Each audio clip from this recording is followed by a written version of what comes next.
नमस्कार, आप देख रहे हैं UP India live TV news. देश प्रदेश के ताज़ा तरीन समाचारों के लिए देखते रहें निष्पक्ष, निडर, बेबाक आवाज के साथ UP India live TV news. अब समाचार विस्तार से। बलरामपुर नगर वासियों के लिए एक राहत और उत्साह भरी खबर सामने आई है। नगर विकास को लेकर आदर्श नगर पालिका परिषद बलरामपुर द्वारा कई महत्वपूर्ण योजनाओं को स्वीकृति मिल गई है। नगर पालिका के अध्यक्ष डॉक्टर धीरेन्द्र प्रताप सिंह धीरू ने प्रेस वार्ता के दौरान बताया कि जल्द ही इन परियोजनाओं पर तेजी से कार्य शुरू होगा, जिससे नगर का स्वरूप पूरी तरह से बदलने की उम्मीद है। एमआरएफ सेंटर की जमीन विवाद सुलझा, मिलेगा विकास को नया मार्ग।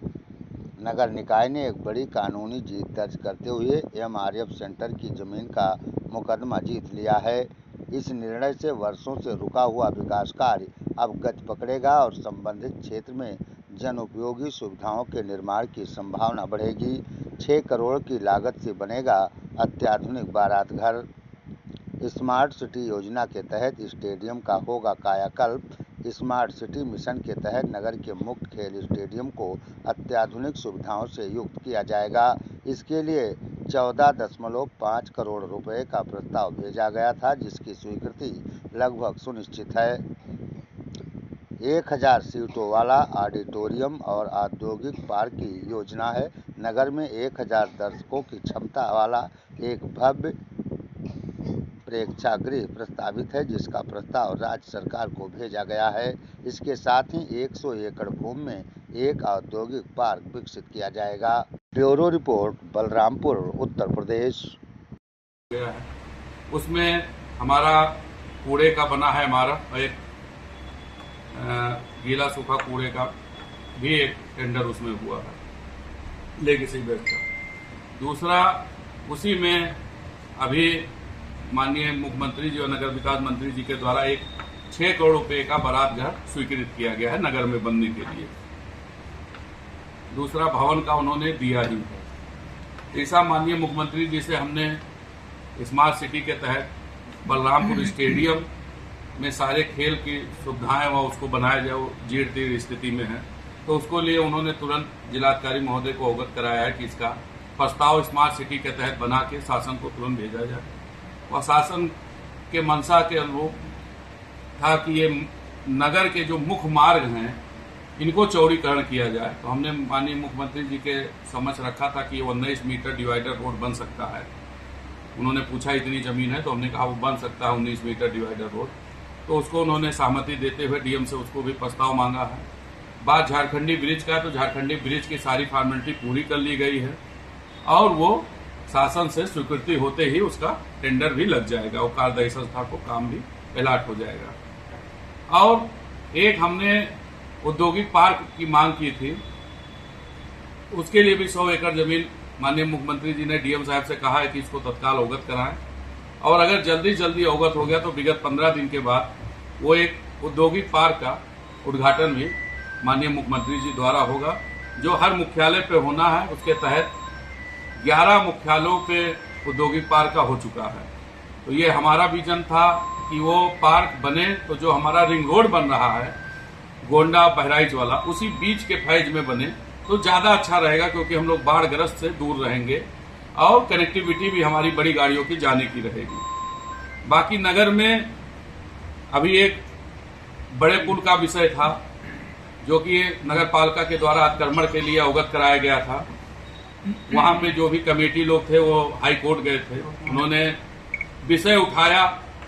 इसमें पूर्व के चेयरमैन का विशेषकर रोल है, क्योंकि उन्होंने भी कहा कि जो हमारी काली माई थान मंदिर है या हनुमानगढ़ी मंदिर है, उन्होंने अपने लोगों द्वारा नोटिस दिलवाया कि इसको गिराया जाए। तो उसके लिए सरकार की जो भी गाइडलाइन होगी, जो भी मंशा होगी, अगर वो चाहते हैं तो वो खुल के कहें कि हमको काली माई थान मंदिर या हनुमानगढ़ी मंदिर नहीं चाहिए।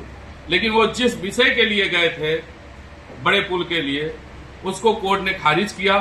उनके जो उन्होंने रिट डाला था और उसमें आदेश हुआ है कि इसको जिस चीज के लिए ये रिट पड़ा था उसको तत्काल वहां से खाली कराया जाए। तो उसको काफी प्रशासनिक अधिकारियों को अवगत हो गए हैं। अब वो आगे प्रशासन को जो भी निर्णय लेना हो खाली कराने का, ये वो लेंगे। नगर पालिका का जो रोल था, नगर पालिका ने अपनी कार्रवाई की थी, उसके आगे कोर्ट गए, कोर्ट से उसको डायरेक्शन डीएम साहब को हुआ। और बाकी नगर के जो सीवर का था, काम रुका हुआ था, हमने जल निगम को लिखा था, तो उसका 40 करोड़ रुपया जो था वो संपूर्ण धन सीवर को, जल निगम को आ चुका है। हर घर जल की योजना चली रही है और सीवर की कितना है कभी 40 करोड़ रुपया उनका मांग था, वो संपूर्ण भुगतान उस कार्यदायी संस्था को हो गई है। सेकंड फेज वाला है ना? सेकंड फेज वाला है नहीं, फर्स्ट फेज वाला जो बन रहा है उसका हैंड ओवर उन्होंने अगले मंथ तक देने के लिए नगर पालिका को कहा है। और बिजली का जो हमने लिखा था, बिजली पे काफी काम हो रहा है। ट्रांसफार्मर का हमने कहा था कि लोड हर वार्ड में ट्रांसफार्मर बढ़ाए जाएं, तो वो भी नई योजना के तहत उसको सरकार को एसी साहब ने भेजा है। वो भी स्वीकृति होने के जिन जिन वार्डों में बिजली की समस्या है, लोड बढ़ाने की समस्या, ट्रांसफार्मर बढ़ाने की है, उस पर भी लगातार काम चल रहा है। और हमने सबसे बड़ी चीज माननीय मुख्यमंत्री जी से उठाया था कि हमारे नगर में 100 सीट का भी कोई एक हाल नहीं है जहां पे हम मीटिंग कर पाएं। तो ऐसे में उन्होंने तुरंत डीएम साहब से उन्होंने कहा है कि आप 1000 सीट का ऑडिटोरियम पर्यटन विभाग से बना के प्रस्ताव भेजिए, हम उसको तुरंत देते हैं। तो 1000 सीट का ऑडिटोरियम का प्रस्ताव जिलाधिकारी महोदय द्वारा जाएगा। और जहां तक है, पूरा विश्वास है कि अभी तक जो जो माननीय मुख्यमंत्री जी से हम लोगों ने मांगा, कभी निराश नहीं हुए। बलरामपुर को उन्होंने तुरंत दिया, तो पूरा आशा है कि ये भी मिलेगा। एक स्टेप जो हॉकी का होता है उसका भी हमने लिखा था, तो उसका भी 14 करोड़ रुपए का प्रस्ताव शासन को निर्माण नियम के द्वारा गया था। जो हमारा क्रिकेट का मैदान है स्टेडियम में, तो जहां तक है वो भी स्वीकृति के प्रोसीजर में है। हाँ, स्टोटअप जो बोलते हैं हॉकी का, तो उसको भी स्वीकृति मिलने वाला है। वो भी बलरामपुर के लिए बड़ी उपलब्धि होगी। देश प्रदेश के ताजा तरीन समाचारों के लिए देखते रहिए UP India live TV news.